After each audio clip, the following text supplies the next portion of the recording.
XRP Rich list is out, and there's only 330,000 people in the world that own more than 10,000 XRP. Can you believe it? You walk into a stadium, there's 50,000 people in that stadium. There's probably only 5 people in that stadium that actually own 10,000 XRP, which is insane numbers. I wanted to also show you some updates around XRP, why it should be a tier 1 banking asset, and as it is only once in a lifetime opportunity to buy and hold XRP before all of this innovation kicks off. And we have a ton of new clips around tokenization I want to get into and some other Ripple news towards the end. Let's start here. Take a look here. Over 10 to 25,000, 185,000, but only 330,000 of these accounts own more than 10,000. The rest own 9,999 XRP or less. This is 0.00054% of the world's population that owns 10,000 or more XRP. That is an astounding number,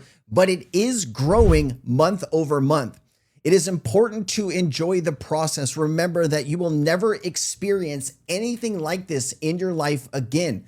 Stop focusing on the price and study. Do your own research to understand why XRP will be the most valuable asset in the world. Unknown DLT. Also from Unknown DLT, why should XRP be considered a tier 1 asset? XRP will be a tier 1 asset because it will offer instant global liquidity, neutrality, transparency, and institutional grade and trust, making it a high quality collateral and fundamental settlement asset in the new financial system. This is a big deal. You take a look around the world at what Ripple has been doing. They now hold more licenses in more jurisdictions around the world than any other blockchain infrastructure company. That is for a reason.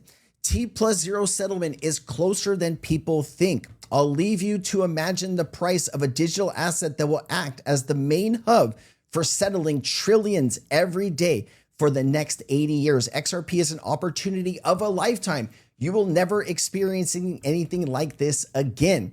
And I also, Professor Effect, found this clip, the European Central Bank, not a random interview, the ECB asking whether Ripple will transform cross-border transaction and become an alternative to SWIFT. It's a great find. Excellent.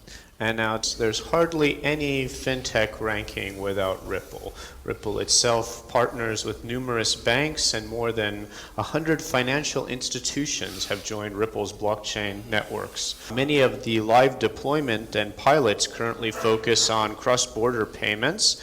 Will Ripple transform cross-border transactions by becoming an alternative to SWIFT? And why does there seem to be less emphasis on domestic payments up until now? Yes, the first question is, I think absolutely the future is international payments that move in a microsecond, where you have absolute certainty, where you are not chasing a payment, where you have absolute clarity on the costs, and where that payment can have a value of a cent versus $20. That's the need of the world in the 21st century. So Ripple is a classic example of an infrastructure rethink, which is why I think we'll have such a big impact, and also why we're working with so many banks and payment providers. The reason we are focusing on cross-border is because that's the pain point. A little bit like plate tectonics, the pressure is mounting, but nothing has changed for a very long time. So we think this is going to happen. So with the cross-border, you're looking at 4 or 5 days of payment time, you're looking at ambiguity, chasing calls, an experience which is very difficult that companies kind of manage around, individuals avoid. We think if we can create an internet for value by connecting cross-border, that'll transform. We're not as focused on the domestic side because we think that's moving pretty well. So with real-time payments for low value, there's plenty of projects in play today. There's a lot of work on cryptocurrencies within a financial system like the euro or the UK sterling, for example. We think those domestic networks will become very, very quick and very, very transparent. It's the international part that really needs a seismic shift, which is where we are focusing.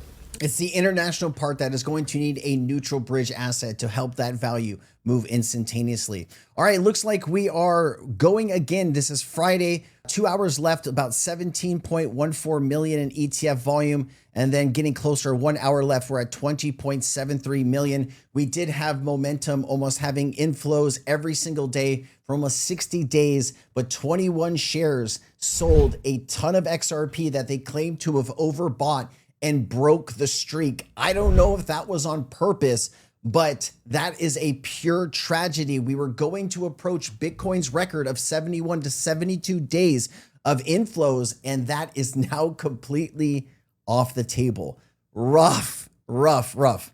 All right, I did think this was interesting. We don't have a lot of, things that I found about DAG Network. Their co-founder, Benjamin Diggles, on tokenization. Actually, I met Ben Diggles in 2022. I was invited to a small DAG conference, and he was there. Incredible, nice guy. I was just sitting there, taking in the scenery, and he walked up and just started talking to me. He was actually one of the sweetest people I've met in the crypto space. Let me play this. At the same time, and I will get off my soapbox, and I understand it's a long way down here, but that we're about to enter a world where so much locked value is about to become available for all of us, right? It's no longer the stock exchange, as we see with IBM wrapping their entire stock. That's insane. That's just an insane moment that's taken place for our industry. And folks that haven't really accepted the gravity of what that looks like, we may see a lot of private company or public companies go back to private and go this route because it'll probably be easier to deal with than what they're dealing with the SEC right now and the traditional stock exchanges.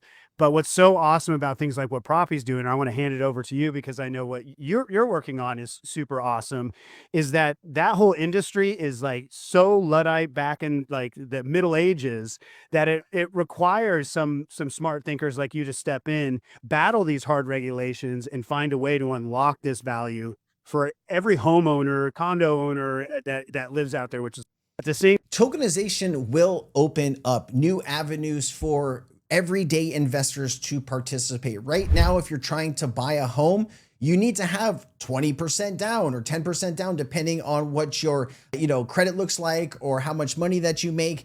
Some people are blocked out of starting their retirement early because they can't just get access. Imagine if you could go into that property with 10 others and start having a tokenized share of that particular property or building. That's really going to open up and level the playing field when we're talking about investing in real estate. There's a great clip here from Swift on tokenization. This is a person from Standard Charter. Let me play this. Clients are increasingly looking at a world where they want not only to see data, but also assets and therefore value move instantly. And that's currently not the case. And in emerging markets, in fast-growing markets, the demand for always on is accelerating, and they're looking at reliable services. And tokenization is actually bringing a reliable service, actually brings innovation to the market that we can then bring to our clients. In my mind, the landscape of finance or digital finance is at a tipping point. So tokenization and digital assets are about to move from pilot into mainstream. Pilot into mainstream. I like what I'm hearing. There's also this clip from Canton, permissionless rails equals permissionless assets. Let me play this. The second you have the real world, unfortunately, you open yourself to censorship resistance by the issuer. Doesn't matter that you put it on a decentralized infrastructure. And Ryan, David, do you guys use stable coins? Yeah, of course. I mean, you do? Cool. Okay. Well, the issuers of those stable coins, I'm pretty confident have in the smart contract a feature that allows them either to freeze your stable coins or to, in some cases, even burn them out of your wallet. So what does it matter that it runs on permissionless infrastructure? I mean, there are reasons why it's good that it runs on permissionless infrastructure, but you're not getting what Vitalik is putting in his post. Okay, let the blockchain wars continue. Here's Franklin Templeton on tokenization. Coming better living through investing era, we're going to see technology drive a super important evolution in the role of the advisor. Technology has always been a part of the solutions when you think about the way an advisor engages, but technology has become so much more sophisticated. In the future, I'm going to have a cryptographically protected wallet. And that wallet is truly going to become my one container for my financial life. You can tokenize the entire portfolio so that now you're delivering a single token back to a client that represents their beliefs. Just like my credit card can give me reward points, and I can use those reward points to do things in my life, my investment portfolio will start to provide me those same kinds of benefits and perks. I think better living through investing means investing in everyday life. Like everything that you're doing can have an investment component to it. Instead of just thinking about how can they optimize my investment portfolio, the advisor needs to think about how can they optimize every financial asset I have.